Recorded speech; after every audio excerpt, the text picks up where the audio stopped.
Hi, I'm Brian. These are Itty Bitty Birds, and you're watching Wayfinder Barbecue.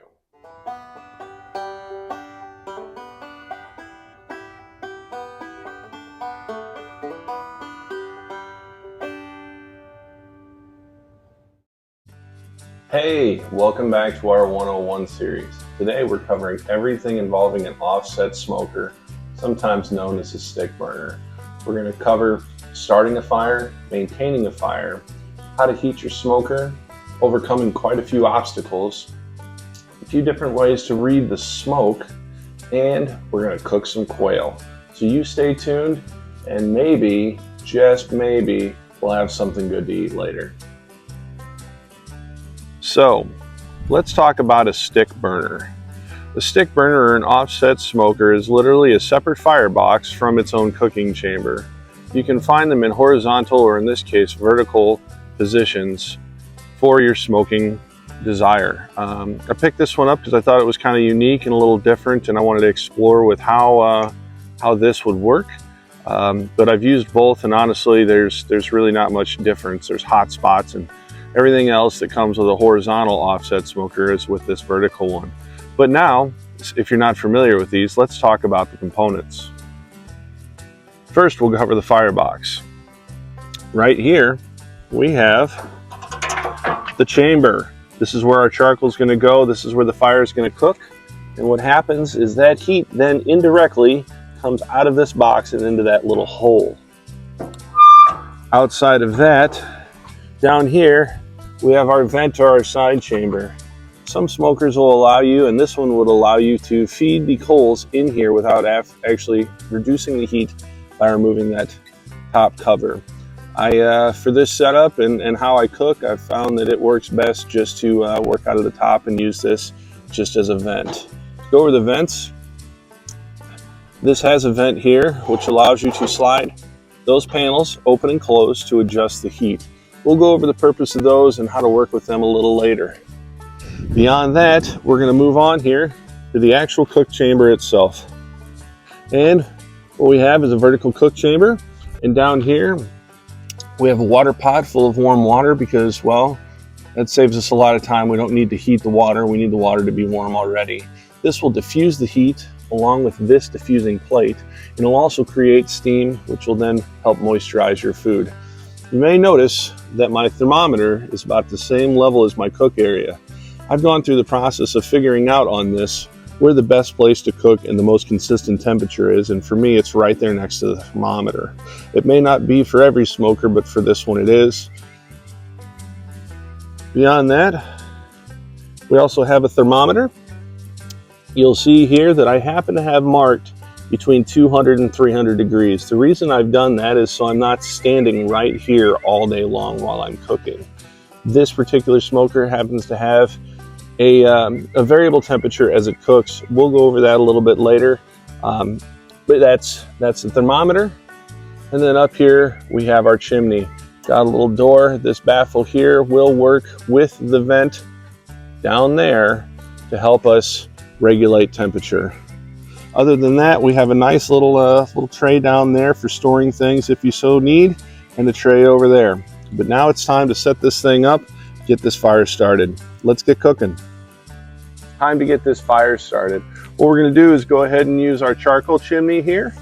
To get this lit, I have some basic lump charcoal here, and what I'm basically doing is getting a good bed of coals started. This is the fastest way for me to get this going. There are a few other ways. What I would advise is just not using any sort of accelerant like a lighter fluid as you start in these things. So I got some paper down here soaked in oil and my torch. And after we get this in here and get it cooking, we'll start adding wood, live fresh wood.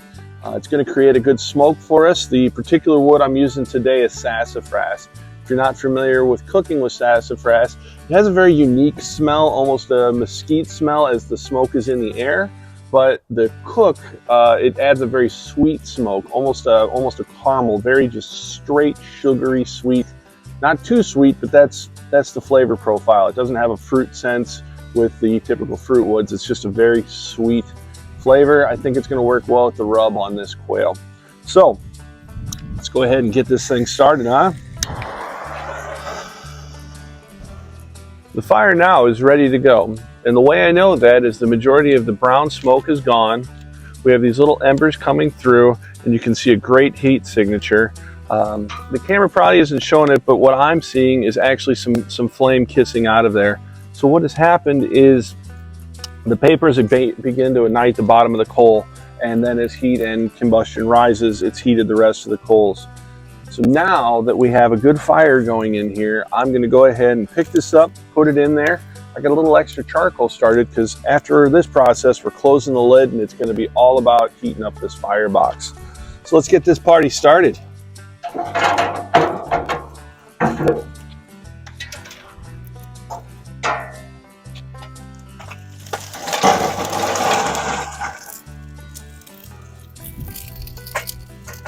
There we go. That looks great. So now I'm going to add a few extra pieces of coal just to make sure we get a good ignition going.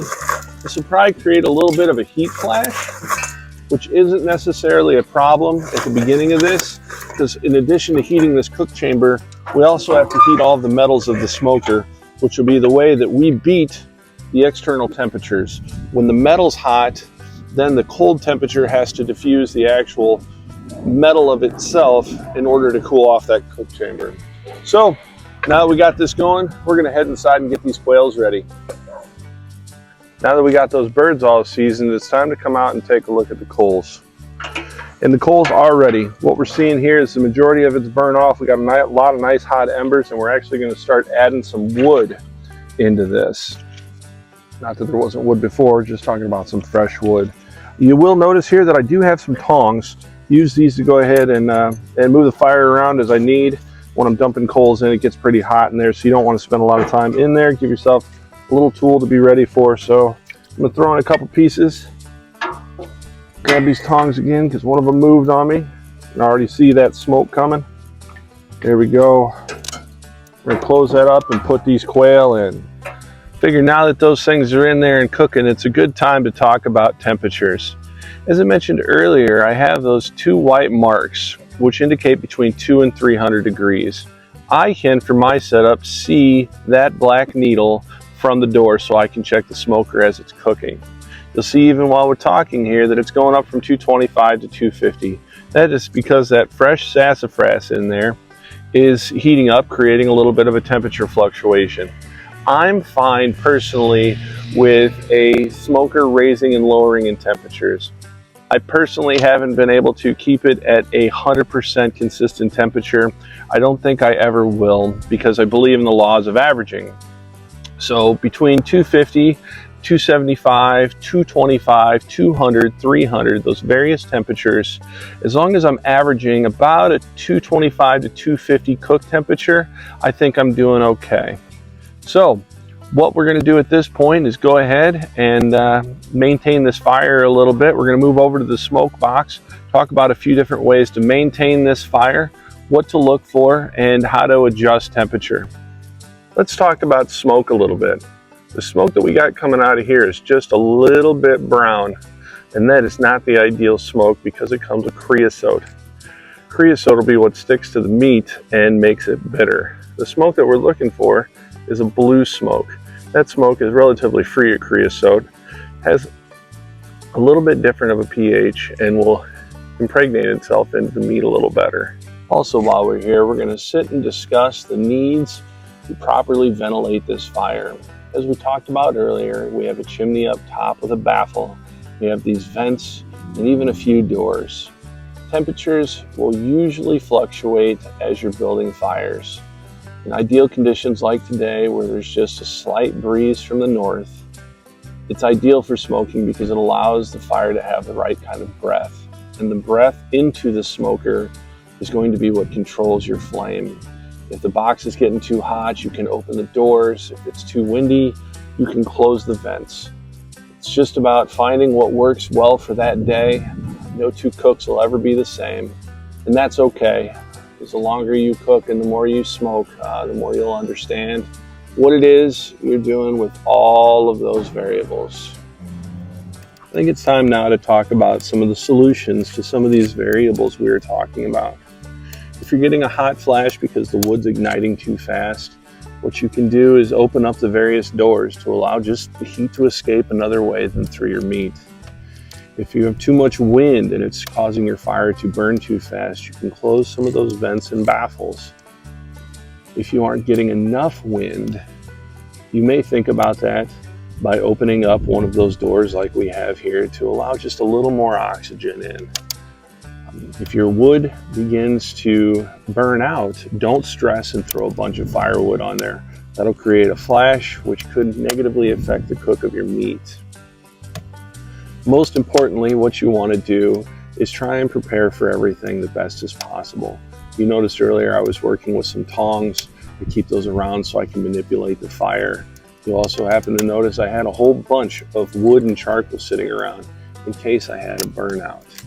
I was paying attention to the temperature today, and the reason the smoker was facing that way, one, to get a good shot, but two, to also make sure the way the wind was blowing, it wouldn't add too much ventilation to my fire. So as you go through these things, you will begin to learn your smoker and learn how to manage these fires, because ultimately all you're doing when cooking like this is just trying to maintain a really good fire. Creates a nice consistent heat and a nice consistent smoke for the duration of time that you're cooking the meat. Well, Wayfinders, you made it to the end of another 101 video. Today we covered stick burners, or traditional offset pellet smokers. We covered the whole thing from front to back, building a fire, checking for smoke, adding some itty bitty birdies, and how to fight the problems that you actually have. There's a lot to cover on this topic. We tried to keep it brief. So what I need from you is to get in those comments. Let us know if there's anything you want to know a little bit more about, anything you thought we didn't cover, maybe even a suggestion for another video.